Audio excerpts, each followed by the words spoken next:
Hello student, आज हम लोग डिस्कशन करने वाले हैं स्पेशली फॉर चार्ज का। आज हम लोग डीपली नॉलेज जानेंगे। तो ये मेरा इलेक्ट्रिसिटी का दूसरा क्लास है जिसमें चार्ज के बारे में मैं इलेक्ट्रिसिटी और चार्ज के बारे में कुछ डिस्कशन किया था।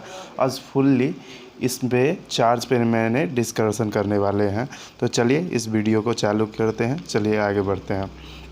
तो चार्ज का फुल तैयारी करना है, तो इसलिए चार्ज का पहले मैंने डिफिनीसन दिया है, उसके बाद टाइप ऑफ चार्ज बताए हैं, चार्ज कहाँ से आया है, ठीक है। चार्ज के कुछ इंपॉर्टेंट पार्ट्स है, उसके फॉर्म है, जैसे कि स्टैटिक चार्ज, इलेक्ट्रिक चार्ज, मतलब चार्ज के लगभग कॉन्सेप्ट को मैंने इसमें क्लियर किया है। तो स्टार्ट करते हैं। तो पहले हम लोग जानेंगे कि चार्ज क्या होता है।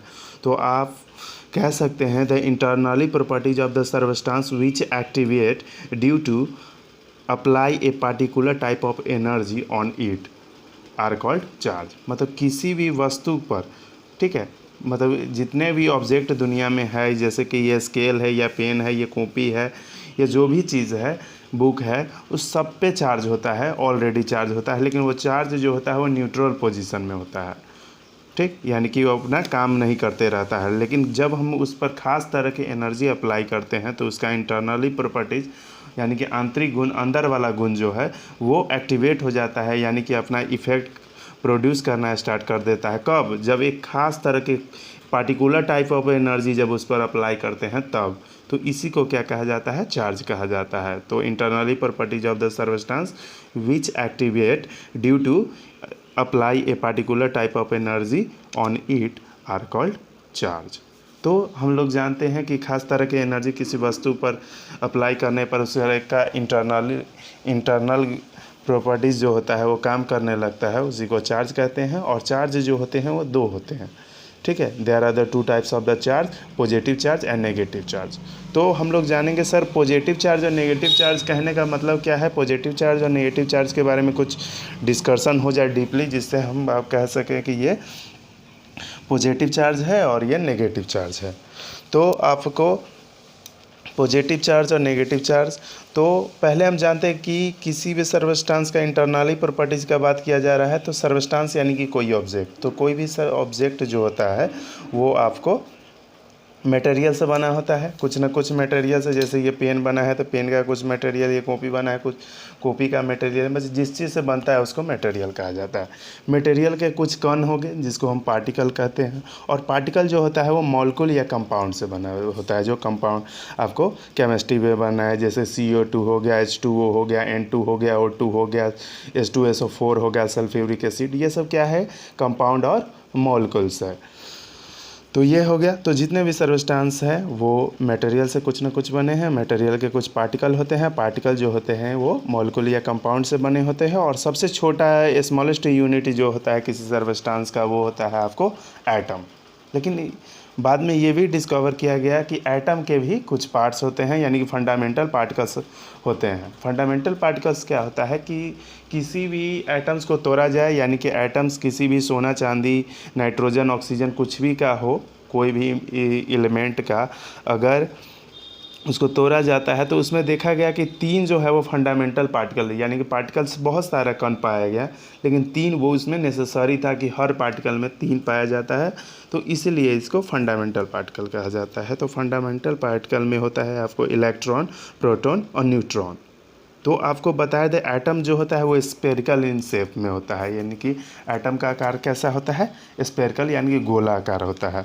और ये इसका सेंट्रल बीचों बीच वाला पार्ट जो होता है, और ये साइड पार्ट होता है। तो कहने का मतलब बीच पार्ट को ये सेंट्रल पार्ट कहेंगे, सेंट्रल पार्ट ऑफ एटम। और सेंट्रल पार्ट ऑफ एटम को न्यूक्लियस कहा जाता है, यानी कि नाभिक कहा जाता है। नाभिक यानी कि सेंटर, ठीक।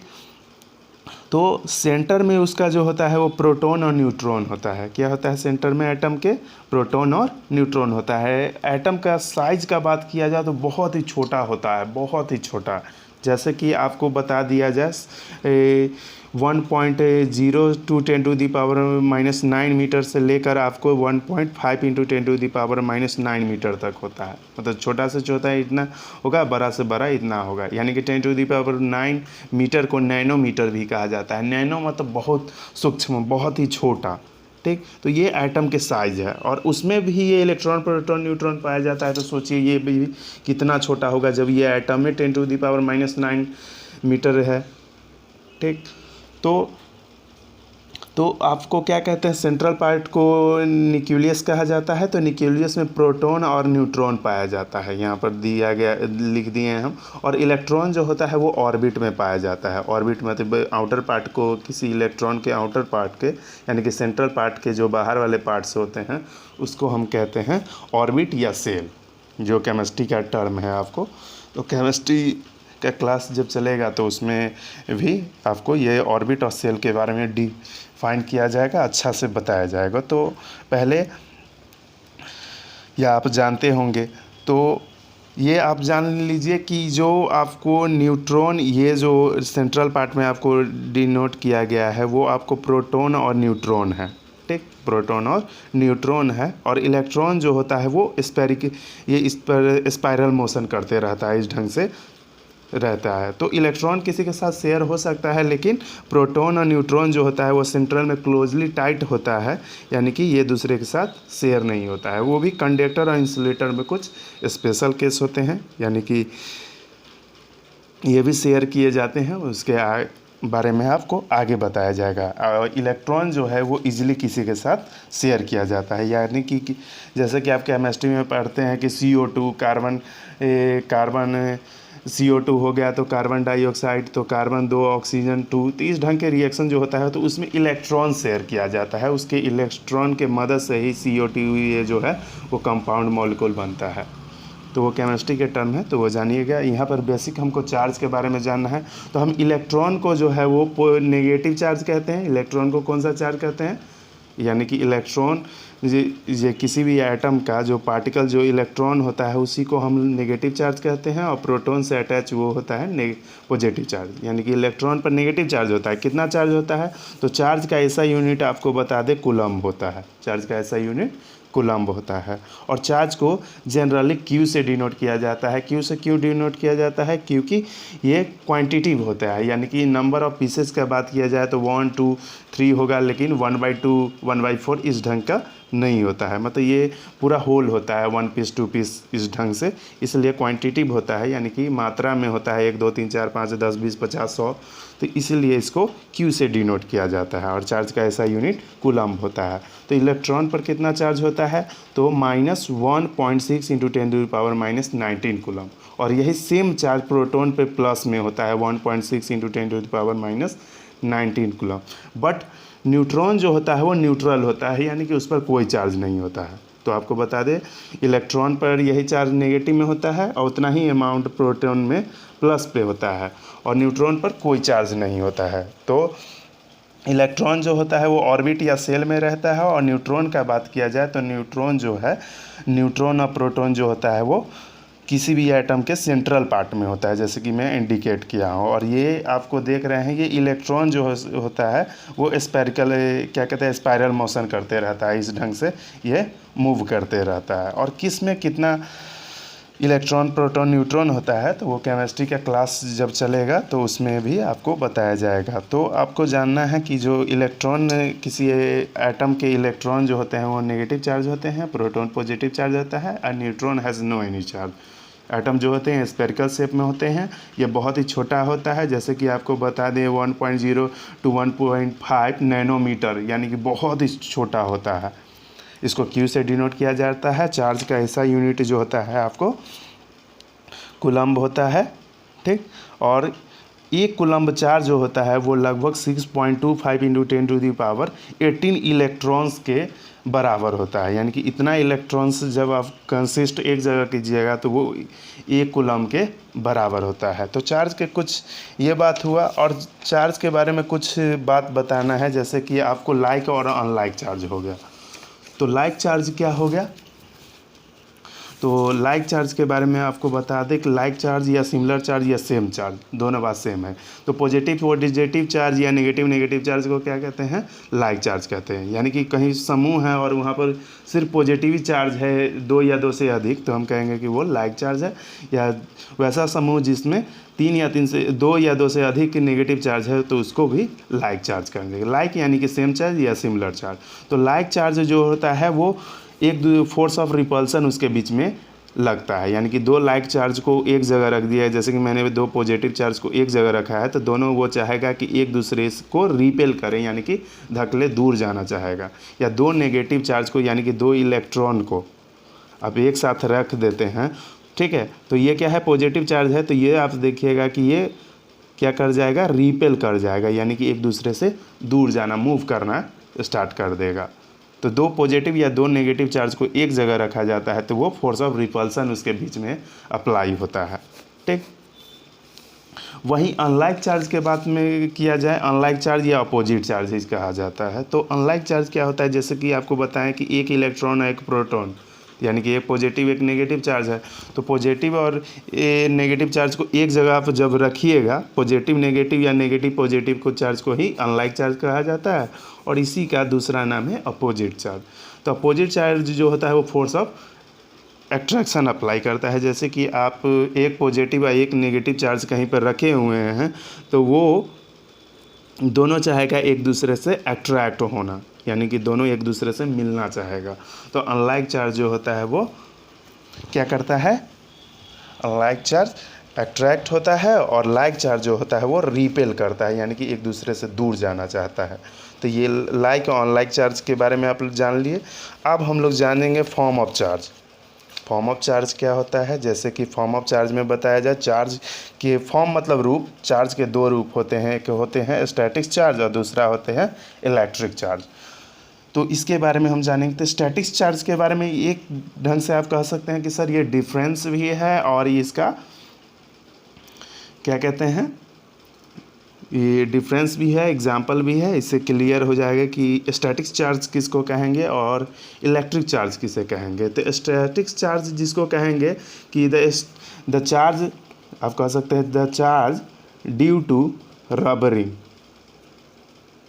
मतलब किसी भी चीज़ को रगड़ने के कारण जो चार्ज ऑब्टेन होता है उसको स्टैटिक चार्ज कहते हैं। क्या कहेंगे, the charge obtain from the charge due to the rubbing of an object, यानी कि ऑब्जेक्ट में आपको प्लास्टिक ऑब्जेक्ट जैसे कि हो गया जो इंसुलेटर हो। इंसुलेटर क्या होता है, जिसमें आपको चार्ज यानी कि करेंट फ्लो नहीं होता है, उसको इंसुलेटर कहते हैं। तो किसी भी खास तरह के इंसुलेटर को, खास तरह के ऑब्जेक्ट को के साथ जब रबरिंग करते हैं तो उसमें जो चार्ज एक्टिवेट होता है उसको हम क्या कहते हैं, स्टैटिक चार्ज कहते हैं। और इलेक्ट्रिक चार्ज क्या हो गया, जो चार्ज, वैसा चार्ज जो due to activate by the electric energy, क्या चीज़, इलेक्ट्रिक एनर्जी, जो इलेक्ट्रिक एनर्जी के कारण जो चार्ज वर्क करना स्टार्ट करता है उसी को क्या कहते हैं, इलेक्ट्रिक चार्ज कहते हैं। तो स्टैटिक चार्ज जो होता है वो टेम्पोररी चार्ज होता है, और इलेक्ट्रिक चार्ज होता है वो परमानेंट चार्ज होता है।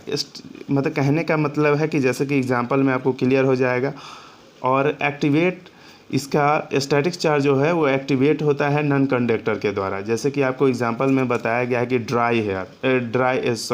एक प्लास्टिक का कॉम्ब है, तो प्लास्टिक के कॉम्ब क्या हो गया, नॉन कंडक्टर हो गया।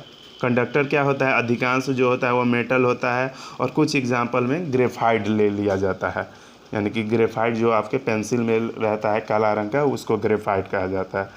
तो अधिकांश जो नॉन मेटल होता है, जैसे कि प्लास्टिक का कॉम्ब जो हो गया, उसको जब ड्राई हेयर के साथ आपको, मतलब प्लास्टिक के कॉम्ब को खास ऑब्जेक्ट को खास ऑब्जेक्ट के साथ ही रबरिंग कीजिएगा, तभी उसका चार्ज एक्टिवेट होगा। और ये प्लास्टिक के कॉम्ब को जब आप ड्राई हेयर के साथ रबरिंग किए हैं तो इस पर नेगेटिव चार्ज आता है। चार्ज इसमें ऑलरेडी पॉजिटिव नेगेटिव दोनों था, लेकिन जब हम रबरिंग किए ड्राई हेयर के साथ, तो इसके साथ जो हो गया वो नेगेटिव चार्ज जो हो गया वो कॉम्ब में आ गया, ठीक, यानी कि नेगेटिव चार्ज का मात्रा ज़्यादा हो गया। तो ये छोटे छोटे टेनी पीसेज ऑफ पेपर को क्या करता है, अट्रैक्ट कर लेता है, क्योंकि एक नेगेटिव चार्ज जो है इसमें ज़्यादा अमाउंट में हो गया है, इसलिए इसके पॉजिटिव चार्ज को अट्रैक्ट कर रहा है। इसलिए छोटे छोटे जब ड्राई प्लास्टिक कॉम को जब आप ड्राई हेयर के साथ रबरिंग कीजिएगा तो छोटे छोटे पार्टिकल को अट्रैक्ट कर लेगा, लेकिन कुछ देर बाद आप देखते हैं कि ये अपना इफ़ेक्ट जो है वो उसका कम हो जाता है, या कि यानी कि ये टेम्परोरी है, इसलिए लिखे हैं static charge is a temporary charge. और दूसरा पॉइंट लिखे है it activate through a non conductor, यानी कि जैसे कि प्लास्टिक हो गया, इस ढंग के इवोनेट रॉड हो गया, ये सब जो हो गया, या कॉटन क्लॉथ हो गया, ये सब हो, इसके द्वारा जो होता है वो स्टैटिक चार्ज होता है। दूसरा एग्जांपल बताएं कि 2 इन्फ्लेटेड बैलून है, उसको rubber ring with the cotton cloth, जब सूती कपड़ा से हम उसको रगड़ते हैं, जैसे कि ये है, तो इस पोजीशन में सटाकर हम मान के चलिए ये वाल है, ठीक है, तो ये वाल में 2 कील है, उसमें हम 2 बैलून को फुला लिए, इस ढंग से रख दिए।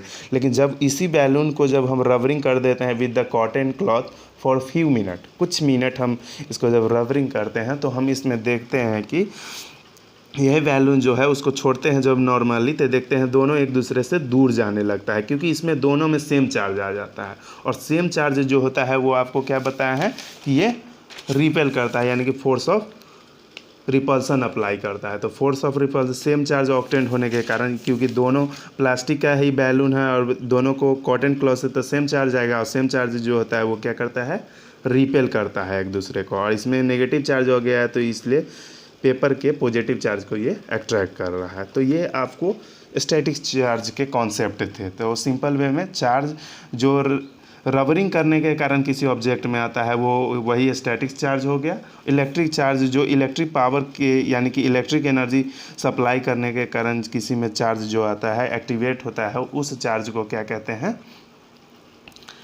इलेक्ट्रिक चार्ज करते हैं। इलेक्ट्रिक चार्ज जो होता है वो परमानेंट चार्ज होता है, यानी कि जब तक आप स्विच दिए रहेंगे तब तक उसमें इलेक्ट्रिक करंट फ्लो होगा, यानी कि इलेक्ट्रिक एनर्जी सप्लाई होगा, तब तक वो अपना इफेक्ट दिखाते रहेगा। ये चार्ज जो होता है वो कंडक्टर के थ्रू होता है। जैसे कि कंडक्टर क्या हो गया, जैसे कि ये इलेक्ट्रिक बोर्ड है, ठीक, इस बोर्ड में इलेक्ट्रिक पावर सप्लाई हो रहा है, इलेक्ट्रिक पावर सप्लाई होगा, और इलेक्ट्रिक पावर सप्लाई होने के कारण बॉल हो गया या फैन हो गया, तो जब हम स्विच देते हैं तो ये क्या करता है, बल्ब जलना स्टार्ट होता है, यानी कि इलेक्ट्रिक एनर्जी जो है ये वायर के थ्रू इस बोर्ड से होकर बल्ब तक पहुंचता है, जो अपना काम टास्क अपना पूरा करने लगता है। यानी कि बल्ब का क्या काम है, एक ऐसा डिवाइस है जो लाइट प्रोड्यूस करता है, हीटिंग एनर्जी को लाइट एनर्जी में कन्वर्ट करता है, ठीक। तो इस ढंग के चार्ज से मतलब जो बल्ब चलता है या फ़ैन चलता है या आपके घर में रेफ्रिजरेटर है या बहुत सारा एप्लीकेंट है, तो वो सब आयरन हो गया, ये सब जो काम करता है वो किस एनर्जी के कारण काम करता है, ये इलेक्ट्रिक एनर्जी के कारण काम करता है, यानी कि इलेक्ट्रिक चार्ज के कारण काम करता है, और ये कंडक्टर के थ्रू सप्लाई होता है, ठीक। तो यही कॉन्सेप्ट था आज तक का। तो अगले क्लास में फिर हम लोग करंट के बारे में बात करेंगे, इससे आगे बात करेंगे। तो इसमें हमें उम्मीद है कि आपको समझ में आया होगा। इसका कॉपी हम व्हाट्सएप पर सेंड कर रहे हैं। धन्यवाद। मैं Dharmendra Kumar Jha from Krishna study point. Please like and share. Thank you.